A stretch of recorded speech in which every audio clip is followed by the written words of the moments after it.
Today we're going to use the identities that we've looked at the past 2 days, and we're going to use them to verify some other identities. So we're just going to verify. Remember, you take one side and you make it look like the other side. Okay? All right.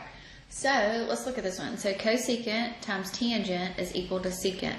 Well, cosecant is 1 over sine. Tangent is sine over cosine. So what happens to my sines? They go away, so I'm going to be left with 1 over cosine, which is secant.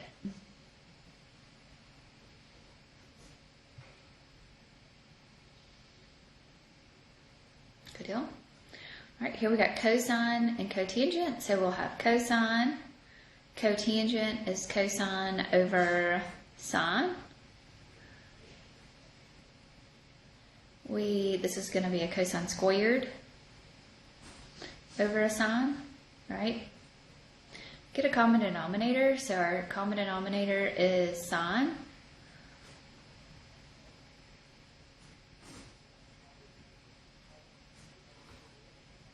Cosine squared plus sine squared is a 1. So this is 1 over sine of x, and 1 over sine of x is cosecant of x.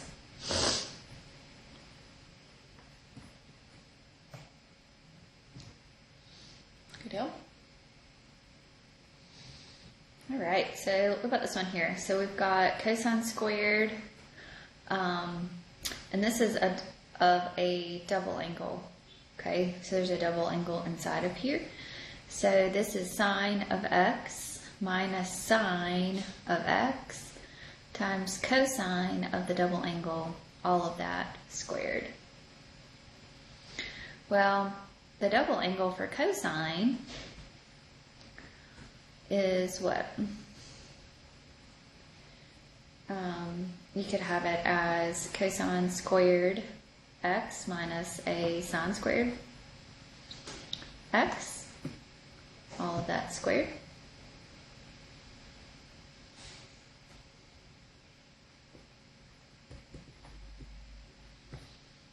Okay. So then I could have sine x minus sine of x here. Cosine squared minus sine squared, all of that squared. Let's change this one to 1 minus the 2 sine squared x. Maybe it'll be a little bit better here.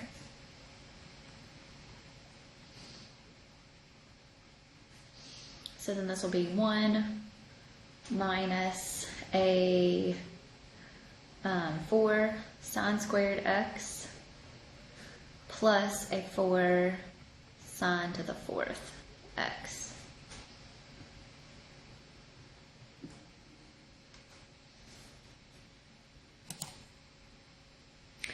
Right, so now I've got sine x minus a sine x plus a 4 sine to the 3rd x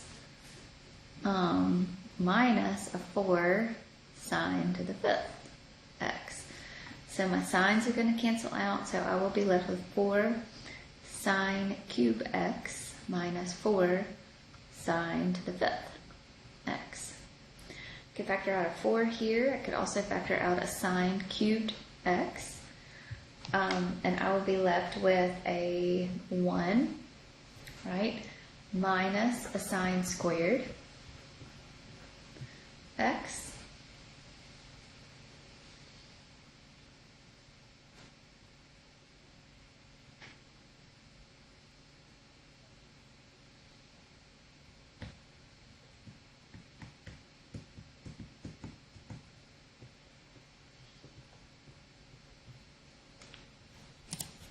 Okay, I think I wrote this wrong. I don't think this was supposed to be a 2 right here.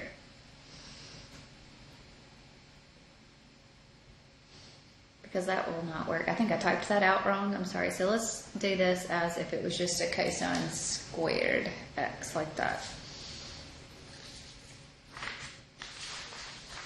because this is not going to work out.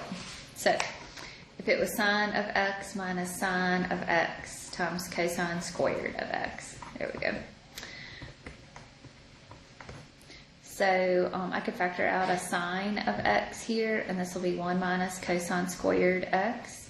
And 1 minus cosine squared x is a sine squared x.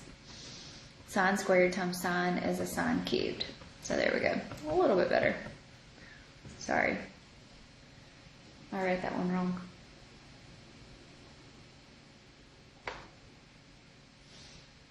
Okay.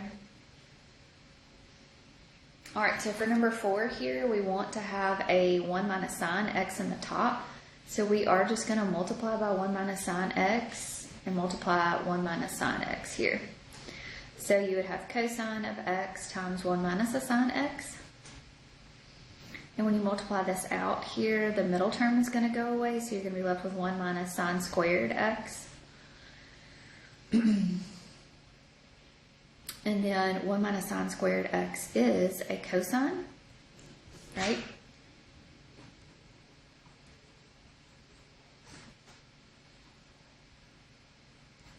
So one of the cosines will go away, so you will be left with 1 minus sine x over a cosine.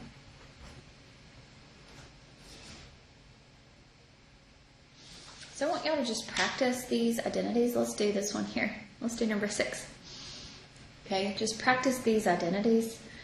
So cosine of x minus y, so that's going to be cosine of x times cosine of y plus sine of x times sine of y all over cosine of x, cosine of y. And then I'm going to split these up, so I'm going to have cosine of x, cosine of y over that common denominator. And then sine of x, sine of y over cosine of x, cosine of y. So this is a 1, and then this is tangent of x, and this will be tangent of y. That's what I'm looking for. Okay, so use your identities. So just practice and use your identities here. So important to just know your identities. So we've got our double angles, we've got our sum and difference, and we've got our half angles that we need to know. So if you have any questions about anything, let me know. Y'all have a good day.